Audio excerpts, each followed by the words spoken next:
Good afternoon.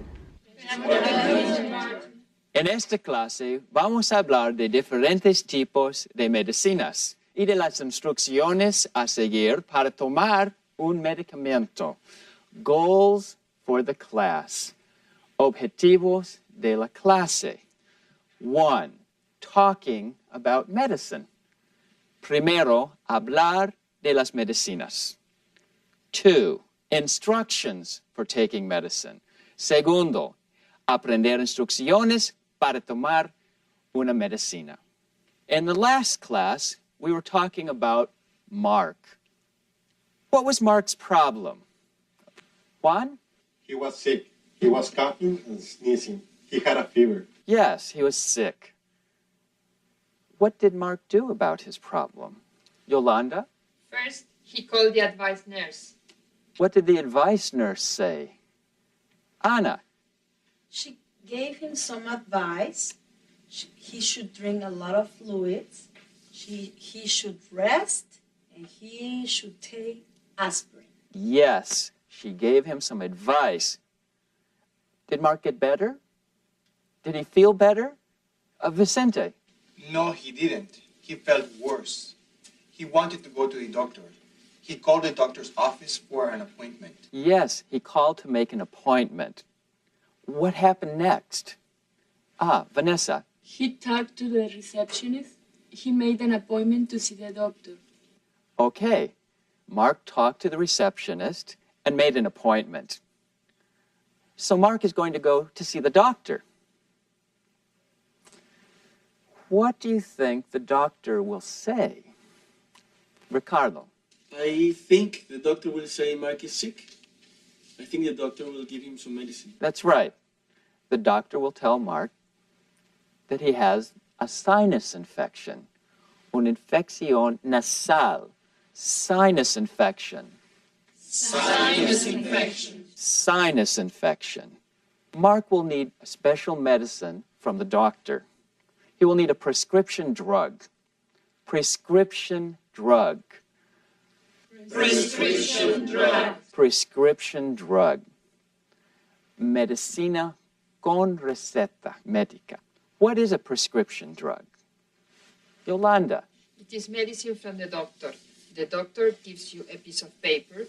You take the paper to the pharmacy and get the medicine. Right. The doctor writes a prescription, una receta médica. A prescription tells the pharmacy about the medicine. What kind of medicine, how much, how to take it, and so on.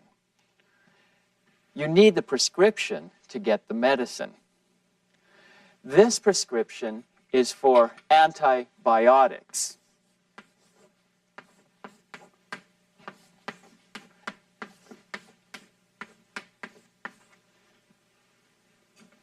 Magnolia? What are antibiotics? Antibiotics. Antibiótico. Antibiotics. Antibiotics. Antibiotics. They are a group of medicines that are usually used to treat infections. The doctor also says that Mark should take aspirin for pain. Does Mark need a prescription for aspirin? No, you can buy aspirin at the pharmacy anytime. That's right. You can buy medicine like aspirin at the pharmacy anytime. They're called over-the-counter drugs. Over-the-counter drugs. Over-the-counter drugs. Over-the-counter drugs. You don't need a prescription to get over-the-counter drugs. El nombre over-the-counter o por encima del mostrador se usa para los medicamentos que se pueden conseguir libremente en la farmacia, como no se necesita receta médica para venderlos. No tienen que estar detrás del mostrador. There's one more part of what the doctor says. You'll have to take one tablet 3 times a day for 14 days. Take each pill with lots of water. follow the instructions on the bottle and take all the pills. What is she talking about? These are instructions for taking the medicine. Exactly. When you get a prescription, the doctor will tell you exactly how to take the medicine. The doctor will also give you a lot of other information about the medicine. Now, let's look closely at these instructions. What does the doctor say about how to take the medicine? Anna? Well, she says take 1 tablet 3 times a day for 14 days. Right. She talks about when to take the medicine. When to take the medicine. Take 1 tablet 3 times a day for 14 days.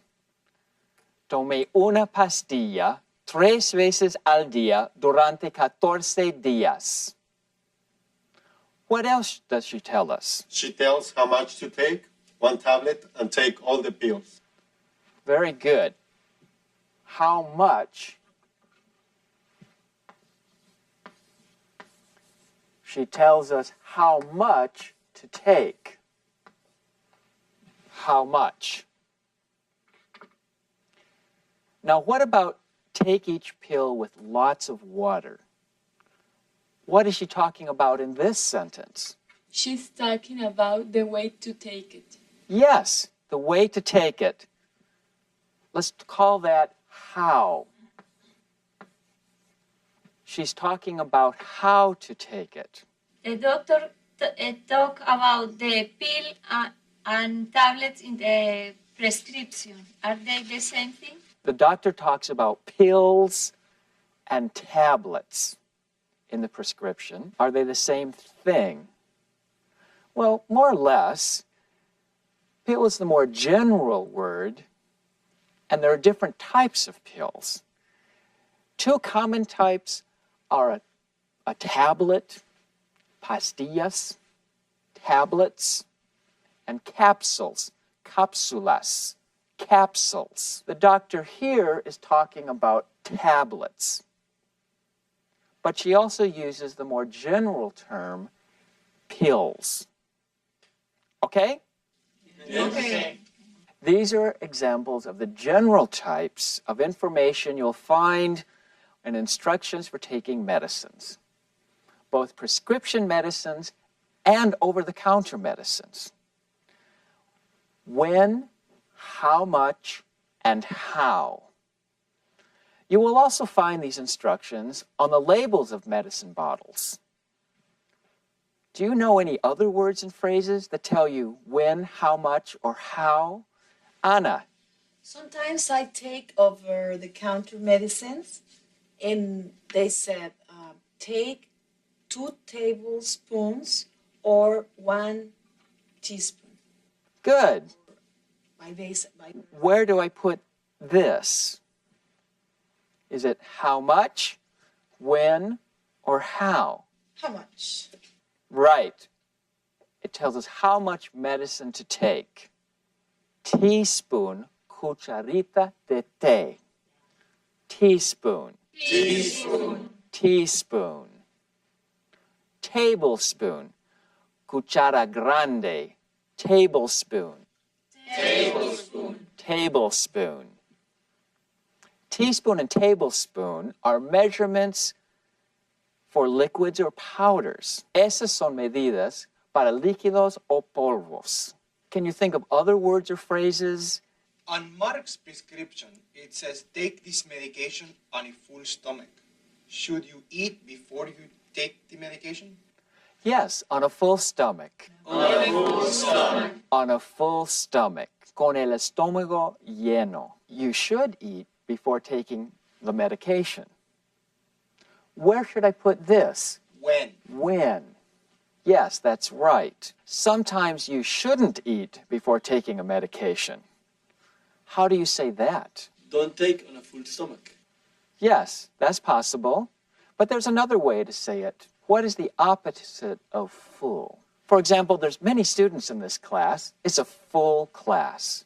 What if there were no students in this class? Empty. The class is empty. Yes, empty. vacío, empty, Empty. empty. So what's the opposite of a full stomach? An empty stomach. You could say, take this medication to an empty stomach. You could say, take this medication on an empty stomach. On an empty stomach. On an empty stomach. On an empty stomach. Very good. At the bottom, it says, do not mix with other antibiotics. Antibiotics. Antibiotics. Now, does that go in the how column? Yes, how? Very good. That's very important. Sometimes it's dangerous to mix medicines. A veces es peligroso mezclar los medicamentos. What is the other sentence on the bottle? What is the other sentence on the bottle? Very good. Do not exceed recommended daily dosage. It means do not take more than the prescription says. No se exceda de la dosis recomendada para cada día. Dosage or dose is how much to take. Do not exceed recommended daily dosage. Now, look at the label again. How many pills should Mark take every day? What is his daily dosage? 3. He takes 1 tablet 3 times a day. Right, 1 tablet 3 times a day. His daily dosage is 3 tablets. So he shouldn't take more than 3 tablets a day. Does everyone understand the abbreviations that are used on the label? Such as tab for tablets and X for times. Anna, is there something you don't understand? What is RX and refill? What are RX and refill? Be sure to use R because you're talking about 2 things. RX is just the abbreviation for prescription. Quiere decir receta médica. Now, let's look at refill. Refill. What is this word? Fill. And what does fill mean? Llenar. Good. In English, we say that the pharmacist fills the prescription. El farmacéutico rellena una receta. Cuando tenemos RE al comienzo de una palabra en inglés, este suele significar hacerlo de nuevo. Si RE significa hacerlo de nuevo, ¿qué significa refill? To fill again? Correct, to fill again. En la etiqueta de la receta, la palabra refill indica cuántas veces la farmacia pueden rellenarla sin pedir permiso al doctor. How many times can the pharmacist refill Mark's prescription? He can't. There are 0 refills. That's absolutely right. Mark has to go back to the doctor for more medicine. Well, I think you know a lot about prescriptions. Let's look at a different prescription and see if we understand that. I'm going to ask you some questions about this prescription. See if you can answer them. Who is this prescription for? Elizabeth Smith. She is the patient. Yes, Elizabeth Smith is the patient. Now, what is the prescription number? 1428765. Yes, 1428765. Exactly. And how much medicine should Elizabeth take? Anna? 2 tablespoons 4 times a day. Good. 2 tablespoons 4 times a day. And when should she take this? After she eats, when her stomach is full. Eats. Eat. After she eats. When her stomach is full. Can she get any refills? No. No, she can't get any refills. Is there anything else? Alejandro? She can take the medicine with water. That's true. She can take it with water. There is one more thing that I don't understand. What is the last sentence in the instructions? What is the last sentence in the instructions? Caution may cause drowsiness. I know caution. It means be careful. That's right. Drowsiness is like sleepy. So it means that Elizabeth needs to be careful. This medicine can make her sleepy. En inglés usamos la palabra may para indicar posibilidad. En este caso, el medicamento puede hacer que la persona se duerma. La persona que va a tomar el medicamento debe estar advertida de ello. Yolanda? She shouldn't take it when she drives a car. She may have an accident. Exactly. She shouldn't take the medicine and drive. Or when she comes to English class, she might fall asleep in her chair. Now let's go to our manuals and workbooks and finish all your exercises before going to the next lesson. Adios. Goodbye. See you next time.